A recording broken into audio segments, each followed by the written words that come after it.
Hey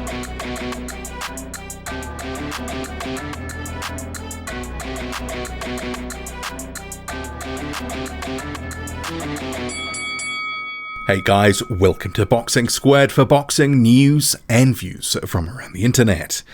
These are the post-fight reviews from the heavyweight heavy card that was on Fox, headlined by Luis Ortiz and Alexander Flores.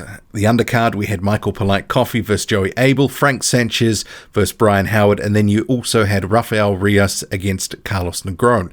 So all the house fighters won, and that was largely expected because this was a pretty weak card, weak main event, and the undercard fights, they were only just, okay. Not a very strong card, and this was a feature of the weekend in general across other cards too. So I'm not just singling this one out because I know some people like to get up in their feelings about this stuff, but the matchmaking, it's got to be better because the main event, and that's where we're going to start and then move on to the others. So I'm looking to cover maybe 2 minutes per fight, if that.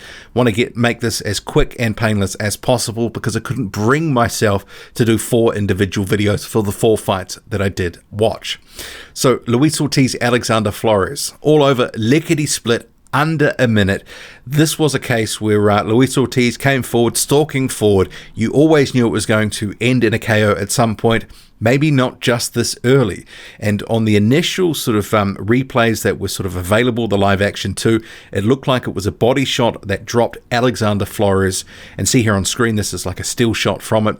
But there was, and it did emerge later on social media, Alexander Flores did claim to Heidi Androl something happened with one of his eyes, and replay seemed to indicate that maybe Luis Ortiz's bicep had caught Alexander Flores as Flores was dipping down as that punch was landing. So he claimed to Heidi Androl that he couldn't really see, and sort of his legs were a bit numb, and that was for about a minute or so. And obviously he didn't beat the count. It didn't answer the referee. It's waved off. He looked in pain.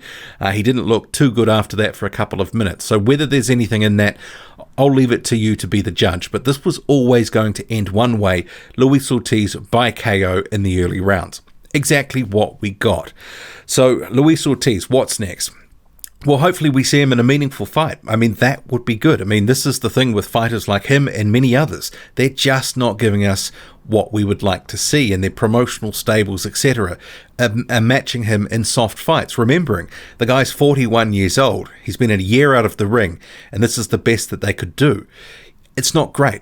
And I know that there will be some optimism that he may be able to return soon, but let's face it, with other PBC heavyweights not having been out yet since the pandemic and all that sort of stuff, not having been out for, since early this year, sort of January to March time, you're going to see them in cards probably early 2021. Luis Ortiz probably coming back minimum March. And let's hope it's not just another stay busy before a meaningful fight. There is some talk that maybe a fight with Andy Ruiz Jr. could still happen, but Ruiz Jr. is still to have the fight that he wanted to have ahead of facing Luis Ortiz. So this thing, it will drag on. Let's face it, boxing, we never get what we want when we want it.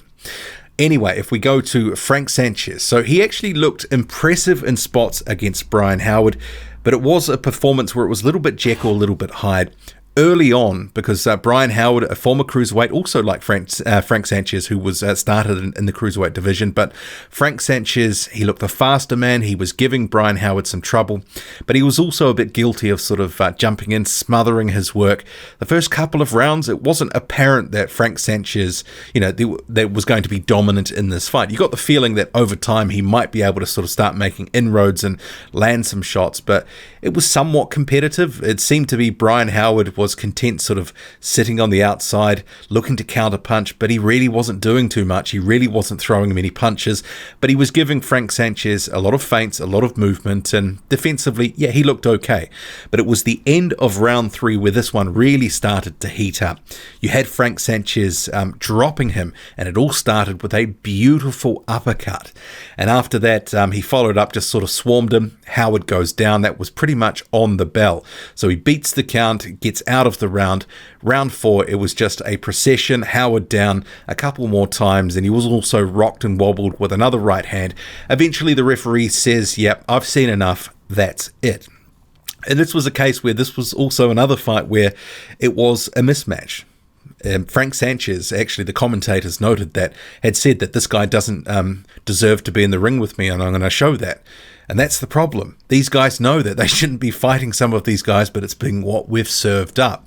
So in terms of the speed, the punch variation, yeah, Frank Sanchez looked decent at times, and especially from the end of round 3 on, it was pretty clinical. But before that, it wasn't like you'd go, wow, he's the next guy to win a title. It didn't look like that live, at least. So interested in your thoughts on that. But so he was impressive in spots, and I want to see more because he's a very talented fighter. He's got a good right hander. We saw a good uppercut in there. The left hook was a good weapon, and the speed is going to be problematic for other heavyweights. But he is a smaller heavyweight, at least in terms of stature. But yeah, Frank Sanchez, I want to see more of that. You also had Michael Polite-Coffie. He was facing Joey Abell. And this one was an interesting case because Abel was actually having some success in there. It was the first round or so. Michael Polite-Coffie just having a look, not doing too much, not throwing a lot of punches. Abel started to warm into the fight a little bit in the second round. Actually put it on Michael Polite-Coffie for like a 5 or 6 second burst. And then he actually gets caught with a big left hook to the body, starts to go down, and also on the way down is caught with a right hand. And he didn't answer the referee and was counted out.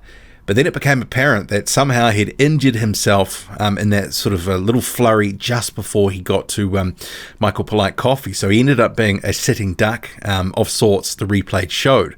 Some sort of bicep or arm injury. He was actually grimacing and wincing after he'd thrown some punches and sort of starting to, just bend down a little bit. And that was when Coffee banged him with that massive body shot.